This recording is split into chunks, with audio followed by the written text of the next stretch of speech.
So, what is this run? This is Kirby Star Allies. You probably know what a Kirby is. Basically, people think that like Resident Evil was one of the best steps forward in the horror genre. No, it was actually Kirby. This one has a lot of things going on. So, once you beat the story mode, you get Guest Star, which lets you play as basically any enemy in the game. And when you beat it, you get a bunch of special characters to play the game as. This game came out in March of 2018. In November of 2018, it got a content update with this mode, Heroes in Another Dimension. And if you beat that with a good enough rank, you got a new character to play as in the Guest Star mode, which is the Mage Sisters, the antagonists from this game. These characters are broken. Absolutely broken. And I'm going to show you just how broken they are. So, are we all ready to start? Yes, we are. All right. So, 3, 2, 1, go. The immediate thing you're going to notice is that these characters don't all play at the same time. They're just a tag team. So I'm going to immediately tag to the Electric Sisters and Partisan. If she's your favorite of the 3 Mage Sisters, you're in luck, because she's going to be used for at least 90% of this run. This dodge attack that I'm doing, where I just kind of zip through the air, can move in any 360-degree direction, and is the fastest movement between any character in this whole game. So it's obviously going to be used a lot. This game has a friend mechanic, so you can be friends with other enemies, and I'm going to immediately use that on this Rocky. I want to get a specific friend layout in this first area, because there's going to be a point where I need 4 friends, and the hitbox of one friend in particular will actually let us do a skip that saves a little bit of time. So I'm going to be taking these 2 dribblies, and then be moving. The other sister that you'll see somewhat decent amount of is Francisca, that ice sister who just appeared for like half a second before switching back. You'll see her like for a few more seconds in this part of the screen right here. She's actually going to be very useful in enemy arenas. There's going to be a lot of those in this game, although there aren't in like the first level, where we're just going to have to kind of sit there and destroy a bunch of enemies, and she is the best at dealing with that. More on that later when we actually get to an enemy arena, but for now, I'll just keep moving. If you're like me and your favorite of the Mage Sisters is Flamberge, I'm very sorry, but you will like never see her.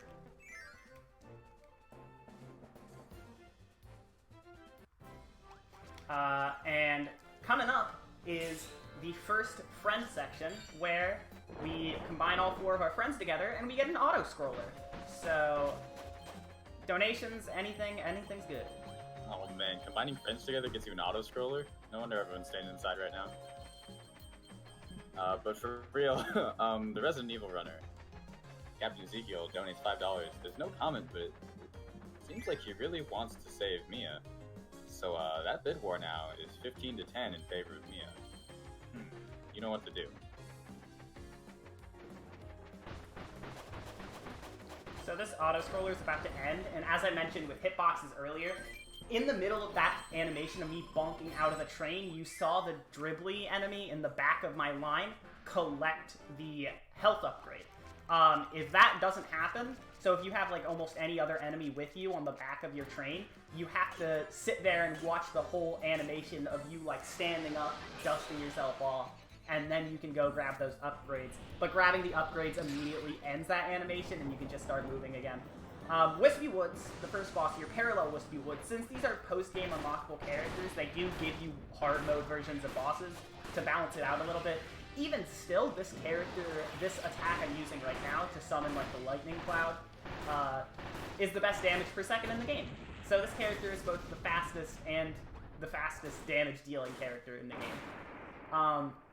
I got rid of all my friends before dealing with that mini-boss, so in order to not make having friends with you at all times insanely broken, this game actually adds more health to each boss depending on how many friends you have with you when you enter the boss, like when the boss's health starts loading in.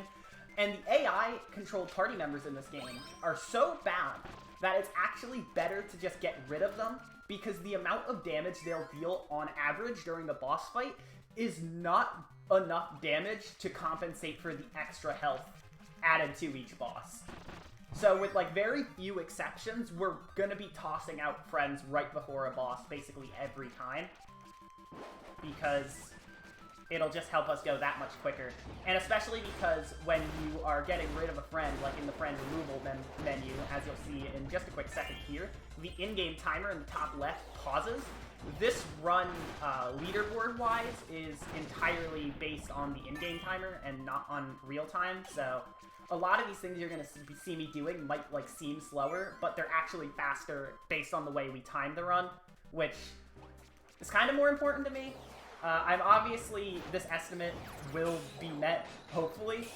You know, my estimate accounts for the fact that, hey, I'm doing some rook strats that are more IGT friendly than RTA friendly, but RTA is still or IGT is still kind of my main focus. That was the first enemy arena where you saw Francisca's main use is that giant snowflake attack. If you manage to freeze an enemy and put them in a frozen state of being in an ice block like you saw there, they're just immediately counted as dead, and that snowflake can freeze even big enemies, which is like insanely ridiculous and can instantly kill a big enemy without like any death animation, which is it's just like a perfect everything you wanted. So at the beginning of this fight, you saw me use a tactic. You also saw me use on Parallel Wispy Woods, which was the sister circle. I charged up this attack to go into the, like, this kind of screen clearing wave. That's a chargeable attack that you need to be killing enemies or mini bosses or just things in general in order to get that to charge so you can use it. So you can't just spam it, but it does a lot of damage, obviously, and it pauses the in-game timer while it's moving. So it's a great attack option that just kind of tears through bosses. And that's the end of level 1. This game splits the main story of, like, the main story mode level into 5 kind of sub-levels based on, like, where the worlds end in the main game. And you do have in-game splits, as you might have seen, actually, if you were paying good attention. That level 1 I just did was actually a gold. So, let's go. Now we're in level 2. So, like, that was basically the first world of level 1, just in kind of, like, that main area. Now we're in world 2, which is, in the story mode, basically all of Popstar. So, you're gonna see a lot of level theme changes without much of a warning or a sign. Like, I'm suddenly in a water level now. Because there's not gonna be, like, in-between level transitions or, like, a world map like there is in the story mode. You're just seeing, you know, the level. Which makes this pretty cool because, you know, it's just pure gameplay when it's not, like, loading screens.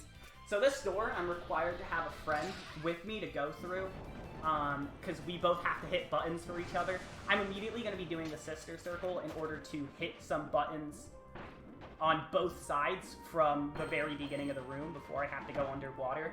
And the reason I oh my goodness, hello? The reason I specifically chose this friend is because their AI is usually a lot better than this. That little, like, magic room flying attack that they do, what they'll usually do is they'll just use that to the right and hit both of their buttons super quickly. But there they just kind of decided to get hit, which I've never seen before, and then just, like, run away and slowly walk back to the button. So, lost a lot of time there to just, I guess, bad luck. Or bad. I did mention the AI in this game is not great. And that was not an exaggeration, it was horrible. Of course, the boss AI really likes to mess with you, but, you know, your friends are not helpful. So I'm just kind of waiting here for this door to open, and then I'll be near the end of the level. The next screen is going to be the checkpoint. Every level ending acts as, like, a save point, and then there's also... with the exception of the last level, which has 2 checkpoints, every level has a checkpoint, where you can, if I wanted to right now, like if I wasn't doing a run, I could just stop playing right now and, you know, pick up the game later right here at that checkpoint. So it's pretty cool. You don't actually have to play this mode all in one sitting, because, like, I think the original mode in the Kirby series that inspired this, Meta Nightmare and Nightmare in Dreamland, actually didn't have a save at all. You had to do it in one sitting. And, Nightmare in Dreamland is a crazy game. Especially because I believe in that mode specifically, that might have been a 3-hit mode, so you only had 3 HP, which is not easy to play that game with. But regardless, moving through, we just kind of have a lot of these screens. I'm using a lot of really weird visual cues to know where to go down on these screens, but I do know where the doors are, so I can get through them quickly. And I'm just going to be dashing here. So coming up, I'm going to have a double mini-boss fight, which I'm going to sister circle, and then I'm going to have like a 3-part enemy arena. So it's just a whole lot of nothing going on for the next couple minutes. So if any donations or incentives or anything to plug, now is one of the best times. SCXCR donates $20. It says, would Kirby ever? Yes. I agree.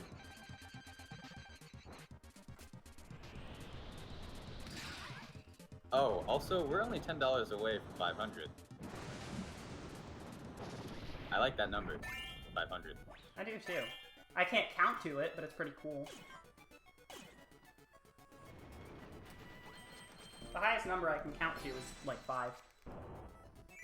Imagine having 100 of them. I just need to count to 5 100 times. It's easy. Also, now that those mini-bosses are done, there's another enemy arena, so like... If you guys like me throwing snowflakes for the next minute?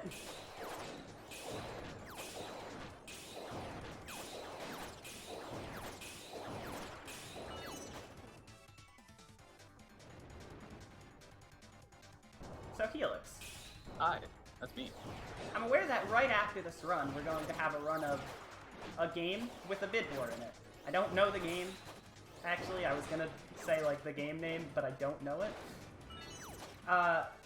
What other incentives and bid wars are there coming up? Let me check the schedule real quick. So after that bid war for Resident Evil, we have Silent Hill Homecoming that has a costume choice bid war.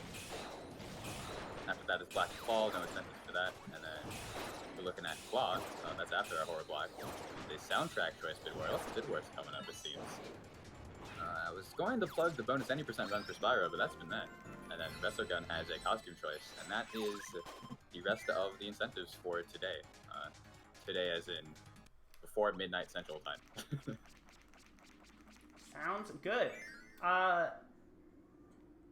So we're on the next boss now. This is Meta Knight. Meta Knight, as opposed to what many people might think as a cool character, sucks, actually.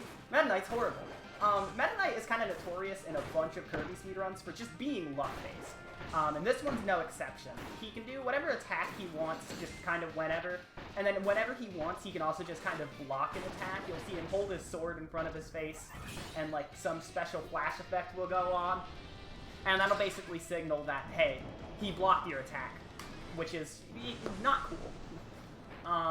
Fortunately, in this game, the phase barrier is a very well-defined thing. You might have noticed this with DDD and this is a really bad Meta Knight fight, but we're done with the level now. You might have noticed this with DDD and Wispy Woods, and then also there with Meta Knight, but this game has a very defined phase system with bosses, where at around half their health bar, they'll go into a different phase. And while they're in the phase transition, they'll have incredibly high defense. You can, like, tiny chip away on their health bar during it, but it's basically meaningless for the amount of time you actually have there, so... you know, I just kind of spam attacks just to keep my hands in the rhythm. Coming up, the next boss we're going to fight, I'm not going to spoil who it is, but we're actually going to use the Sister Circle so hard that it's going to... It would technically insta-kill them, like we do more health than the boss has, but because of that phase system, they actually don't die. They live with 1 HP, and I have to wait for their phase transition to end just so I can kind of insta-kill them with an attack. But for now, though, I need to keep moving through here. This screen can be pretty tricky because I need to hit with the upwards attack some switches that are pretty far below me.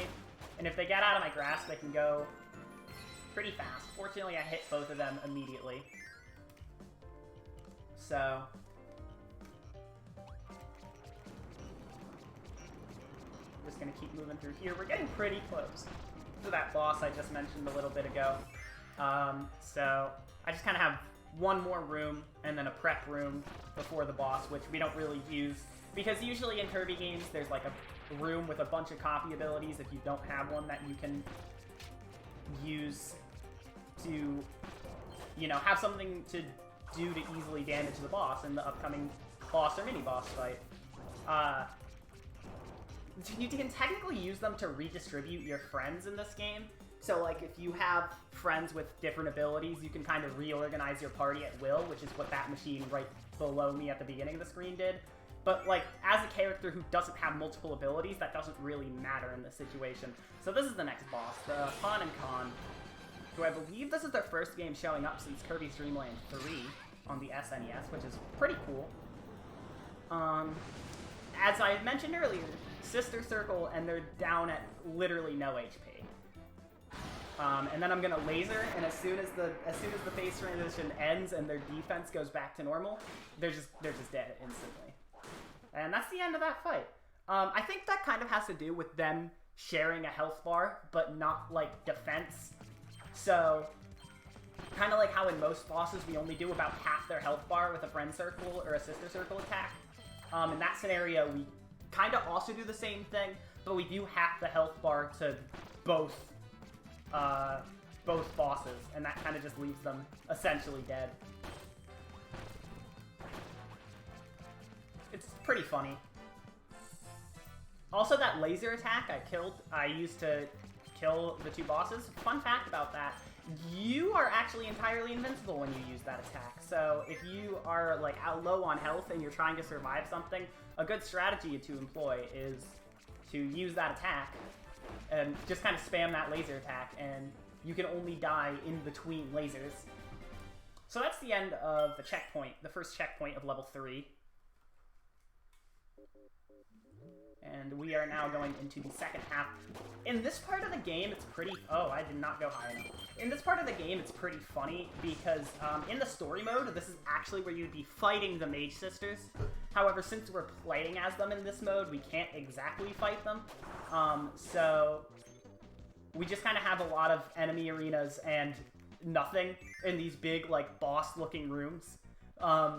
Notably, like, the end of this level will have these two, like, big-looking build-up rooms to a big boss fight, and then we'll just have, like, an arena with 5 enemies. Speaking of an arena with enemies, though, I do have another one right here, so... Any donations came in recently, feel free to read those. There was a donation that came in recently. Yondu Poppins, y'all donates $10. Okay, Z, I got you. Hello. I can't speak English. Let me just redo that whole thing. Neither. Okay, Z, I got you. I hope you saved that minute. But also, 500 hype? That's $500 for the OI Foundation. Got there pretty quickly. Nice. Thank you all so much for your generous donations. Let's keep it going. Our goal was 1,150, as that would be a record for our online marathons. But at this rate, we're going to smash that, and I'm really excited for it. See how high we can take this number. That sounds exciting. I mean, we could hit that before Sunday. Oh yeah, easy. Easy. We might even hit that before, like, tomorrow afternoon. Maybe. It's all on y'all, so...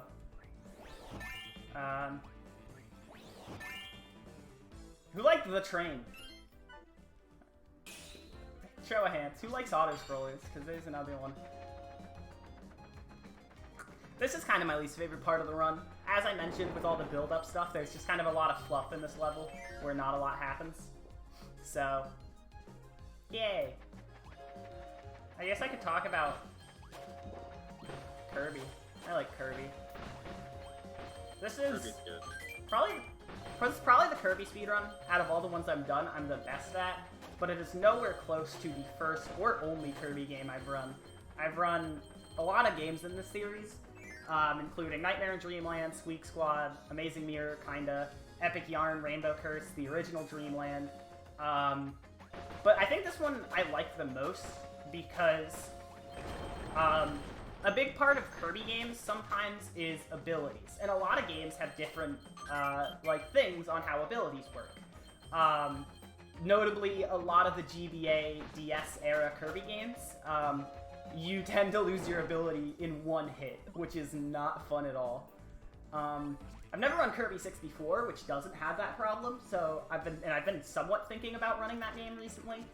But every other mode like this, in terms of like playing as an enemy, I've tried some of the other ones, but none of them have ever really clicked like this one for me. So this is the game I probably play the most out of all the Kirby runs I've done. And now we're on that enemy arena I mentioned earlier that is literally just 5 enemies. Hopefully the AI will be a little bit helpful. So yeah, there's 5 enemies down. Now we have a mini-boss. And again, this room looks big. This is where you fight Zan Partisan in the story mode. So the character I'm playing as right now, this would usually be her boss fight. But instead it's just that. And that's going to be the end of level 3. So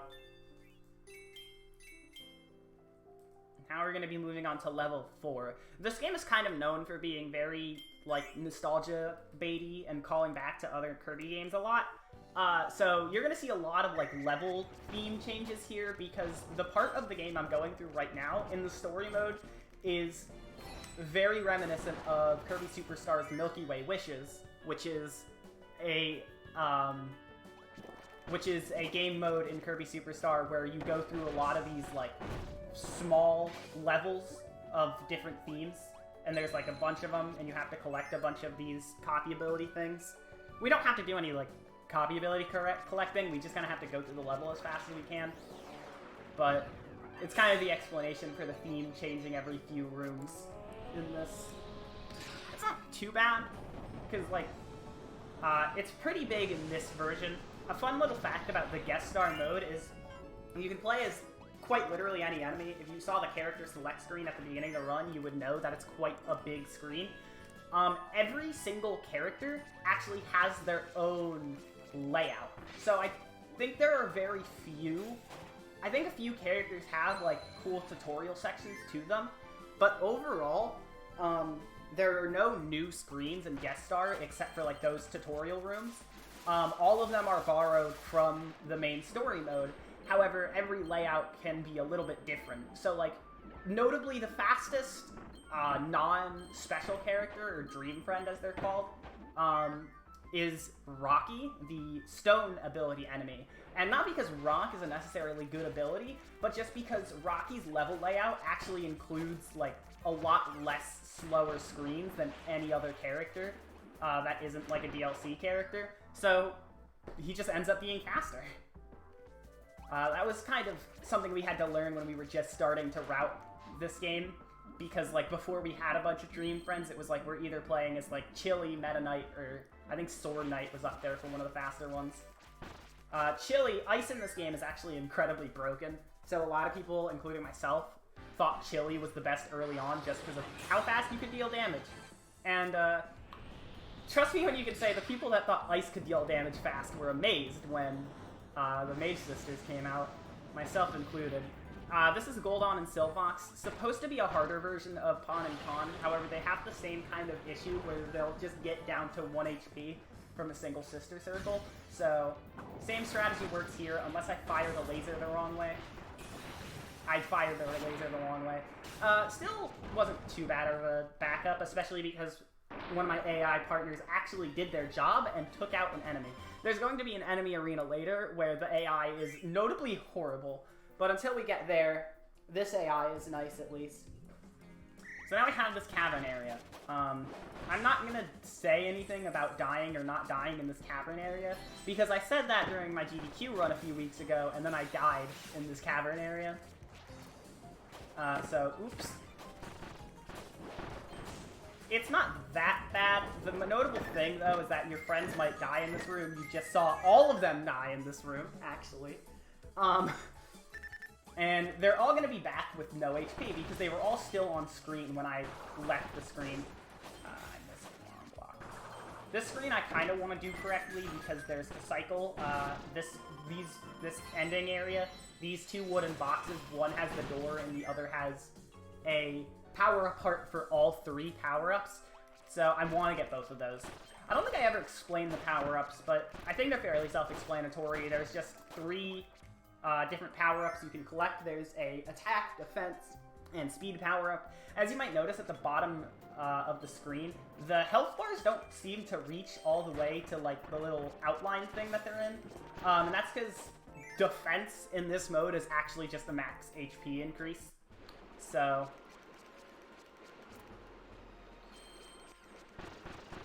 you need to, if you want to like max your health bar out in that bottom area, you need to collect 5, because 5 is like the max level you can have, and the power-ups reset each checkpoint, so you need to collect 5 of a certain thingy per checkpoint.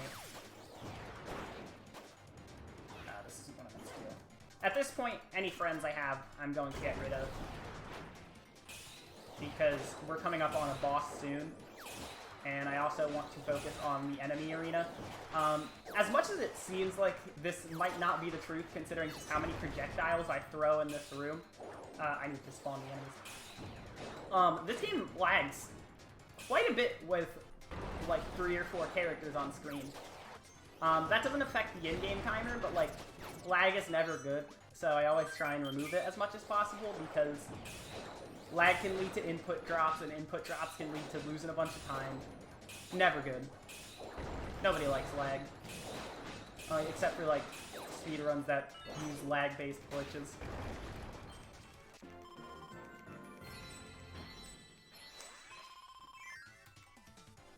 So we're coming up on the next boss here. This boss has a pretty unique twist on a classic Kirby boss, so hopefully you guys will think it's cool. Kracko has been a boss notable in the Kirby series for being a cloud, but this time there are 2 Krackos, so there are 2 clouds. I think it's a very innovative twist on the boss, makes it a lot harder. This boss will instantly die to a sister circle, so there we go. Now we have taught HAL Laboratories the error of their ways, that 2 Krackos is not the way to go, so the 2 Krackos will reform back into a big Kracko, and then we will fight the big Kracko. We just used our sister circle, so we can't use another one, so I'm just going to stand under this guy and spam the up attack, and that's level 4. There's just one more level to go, but it is the longest level of the run. So hopefully it goes well. This one is really tricky, actually, though, because we're not going to be getting, I think, a single health upgrade in it. So I will get health back at, like, checkpoints. But I'm going to basically have to do all of the last checkpoint on one pretty small health bar. Fortunately, we will be getting a few attack and speed upgrades to make our life easier, which are kind of the more important ones, because they're the ones that actually can make things faster, where defense just kind of makes things safer, which is always appreciated, because this mode is kind of like a hard mode, especially as these characters with the hard mode bosses. But let's just not die. I think that would be a nice thing to do. We're gonna have another enemy arena here. And looking at the donation total on stream, I believe we have donations? You know, it's just one, which is Oh. maybe crazier. It's an anonymous $70 donation. They said, Kirby Star Alliance, so good. Let's go Midwest Speed Fest. Thank you so much for your generosity. That I do love Kirby Star Alliance. I like that. I like that. I do too, yeah, no, that's good. That went toward the Pokemon Puzzle League Swag Chain Showcase incentive, and actually just met that one fell swoop. So that's pretty cool.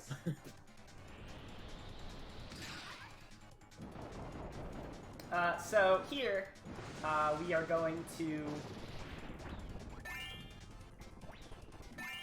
just sister circle this mini boss, this double bonker mini boss.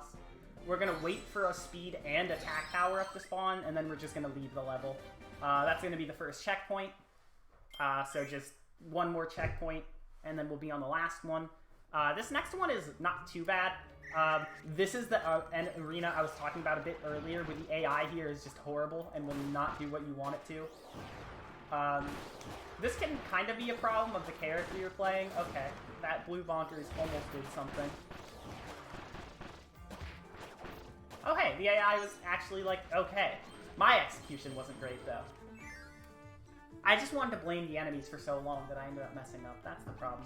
I didn't even mess up. The AI was just mad at me for calling it bad, I think. Regardless.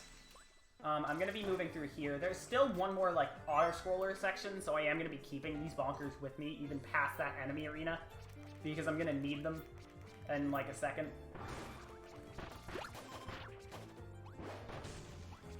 I think the next screen, I'm going to be grabbing my last friend, and then the screen after that is going to be the last auto-scroller of the run.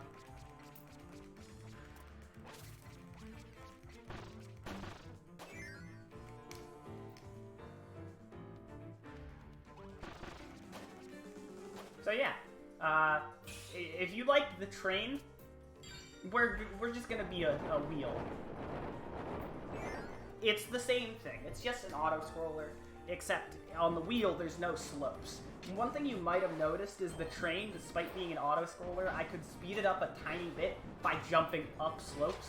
So there actually was a little bit of speed tech to it. That was the lie that the whole time. I lied to you. I'm sorry. Here there's no speed tech. You just move. But fortunately, it is already over. That was the last jump I had to make. I just have to bonk. And we are now going to be at the end of checkpoint 2. We just need to do this last screen. The starting point for the enemy arenas here isn't actually tied to the movement of the elevator. It's just tied to your position.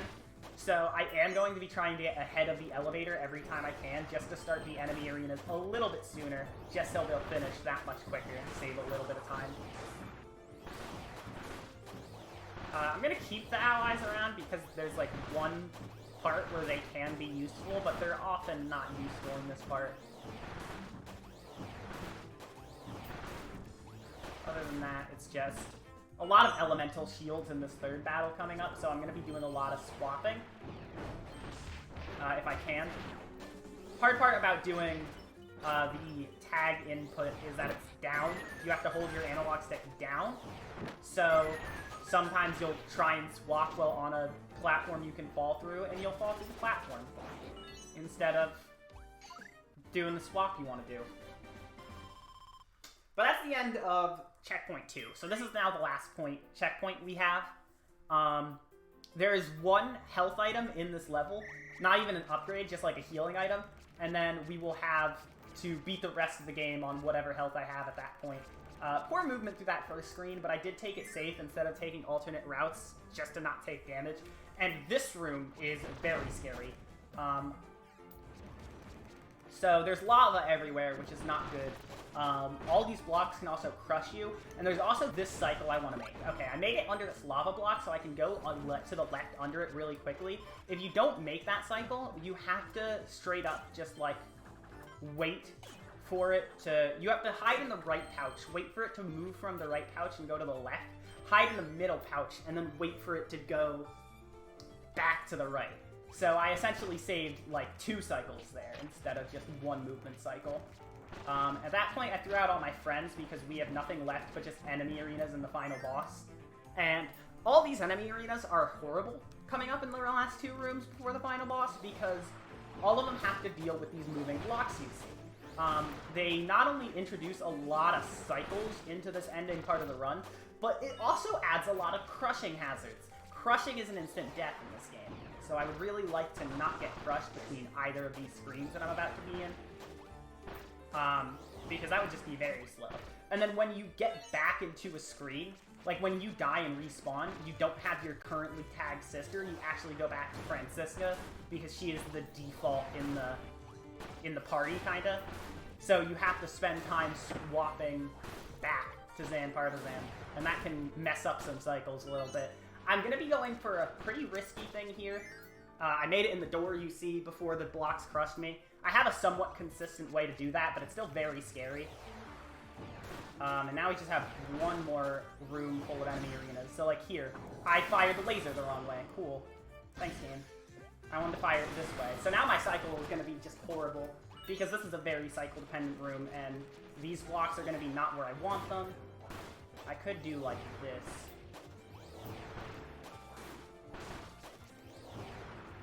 Alright, that worked out. Alright. I'm going to take it safe here, because I have no idea what this cycle is going to be like. Okay, I'm not in Crush Hazard. And then this part, I'm never in Crush Hazard. For some reason, like, the last cycle in each room isn't a global cycle, but every other cycle in the room is. And that's true for both of those enemy arena rooms. So now we're heading into the final boss. This is going to be Parallel Morpho Knight. Morpho Knight, usually the final boss of these play as an enemy modes is Galactonite, who is a kind of rival to Meta Knight, who is canonically the strongest warrior in the galaxy. And in like the first Meta Knight mode to have a story mode, that was Meta Knight's wish from Galactic Nova, was to have a duel against the strongest warrior in the galaxy. This is Galactic Knight, the strongest warrior in the galaxy, fused with some kind of ethereal power to become even stronger. And that first phase there is exactly like the Meta Knight fight, so you can just kind of have him randomly block you all the time. And in this phase that I'm in right now, he does massive amounts of damage with a bunch of attacks, so I have to be careful. Fortunately, time. That's the end of the fight, and that's where the end of the run is.